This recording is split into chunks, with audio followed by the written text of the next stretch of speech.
Standards, you see them right there. They're trying to prove that they should be starting for Cleveland in a crowded quarterback room. As you see them out on the field, they're trying to make sure they make the team, right? Both quarterbacks, though, sounding pretty optimistic during rookie camp over the weekend. Let's listen in to what they said when they spoke to the media. My job here isn't to prove people wrong. Like, I prove myself right.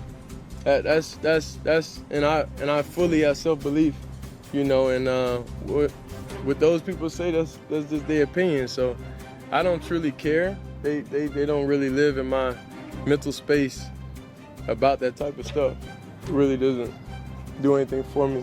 With that, though, what was your reaction when you found out they did draft Shedeur after they drafted you? Yeah, I love it. You know, I love it because of who it is. You know, I think just for us both, you can learn from one another. But also, it's not just us two in the room, at least for right now it is. But, you know, going into the year, Kenny, Joe, and even Deshaun, just a bunch of guys who played a bunch of ball that we can all learn from one another. All right, D. Wood, what do you think of what we heard and saw from Shedeur and Gabriel this weekend? Yeah, listen, I think the media out there in Cleveland, you know, drumming up the fact that it's two rookie quarterbacks, the competition. I think both of those guys did a good job of not allowing it to wedge and become the focal point of the whole weekend. And listen, they're going to have to earn their keep. They're both, you know, 3rd and 5th round draft picks respectively. Nothing's going to be given to them. And so by all accounts, they had a pretty good weekend. You know, they're still going to be in stiff competition with 2 veteran guys, and obviously with Kevin Stefanski calling the plays, is, you know, we're going to see if one of these guys emerges later on in training camp. Yeah, and I think the Browns are open to that possibility, D. Wood. Now, the 2 veteran guys you mentioned, obviously, Joe Flacco and Kenny Pickett. We don't expect Deshaun Watson to be a factor as he recovers from his injury. I would think they open up, the offseason program and training camp with Flacco as the number 1 guy because he's got the most experience. But they're going to try and get all these guys as many reps as possible in their rookie minicamp, which is almost always classroom heavy and not a lot of on-field work. Kevin Stefanski put in some 7-on-7 passing drills so he could get Shedeur Sanders and Dillon Gabriel some reps that they don't usually have in rookie minicamps. So they will be conscious throughout the offseason of getting everybody a fair number of reps so they can make an informed decision. It is a wide open competition among those 4 players, and they are completely open to the idea of any of the 4 winning the job. That's just fascinating information there from Graz that shows you how difficult it may be to get all of these guys the reps that they need to really see what they want to see. What were your thoughts watching Shedeur Sanders during the draft, and how do you see things working out for him this year?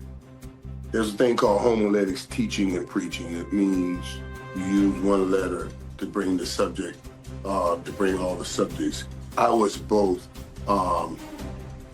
pissed and then pleased. You know what I'm saying? Because I know how hard he pursued that dream, how hard he talked about wanting to be drafted higher than his dad. It was one of the things that made him work, and how badly he wanted to go play in the NFL. There were times he was like, him and his brother, look, can we talk to you about talking to my dad to let us go there? I said, keep me out of that. Keep me out of that. Better do you. You know, something. Don't put me in that. Don't put me. You know? So we would laugh about that. But so to see him punish him like that and go through what he went through, that was painful for me. Honestly, Susie, think about this. And we talked about this on our show, and I said, I don't know if it's some conspiracy, but I can say it this way. I have never seen anyone that has had his kind of success in college put up the kind of numbers that he put up in college and drop to the 5th round. You want to tell me he's not a first rounder? You know, that's a thin line. I absolutely believe he's a first rounder. And here's the thing you heard people say. Oh, well, you know, he doesn't have the strongest arm, and he doesn't run real fast.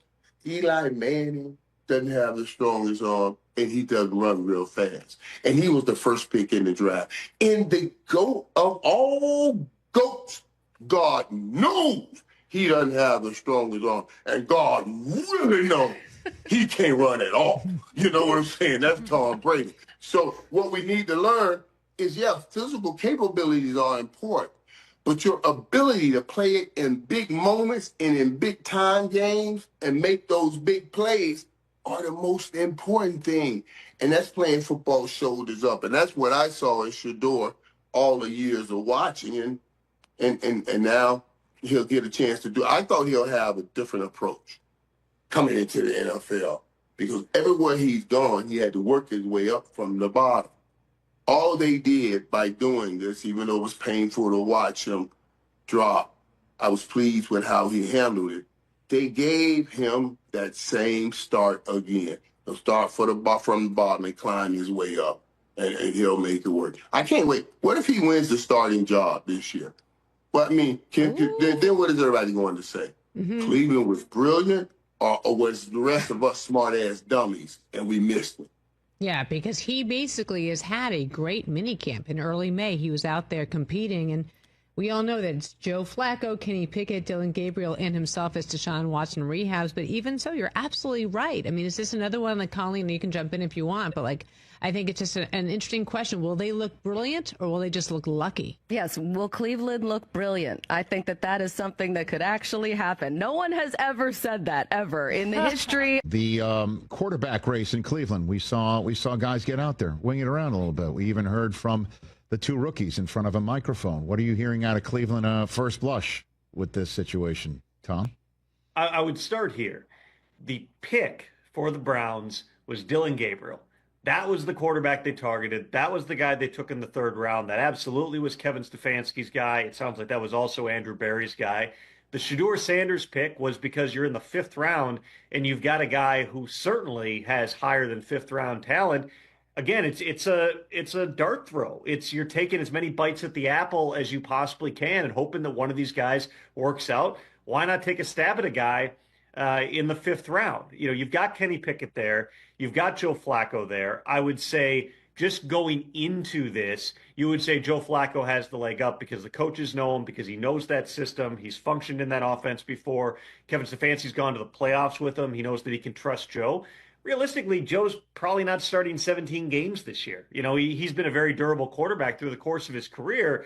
But, you know, the odds that at 41 years old, I believe he is, that he's going to play the entire season, you'd probably say that that's an unlikely type of a scenario. So based on what I hear, it sounds like it's wide open. It sounds like they're going in with open minds into this competition. The real question is going to be, it's one thing for, and I know that Kevin Stefanski said, don't read too much into the reps and rookie minicamp. It's very, very early. There's plenty of reps to go around. Well, as you get deeper into the summer and those veterans come back with Flacco and with Pickett, Deshaun Watson's not going to be ready for anything in the offseason. We'll see if he ultimately is able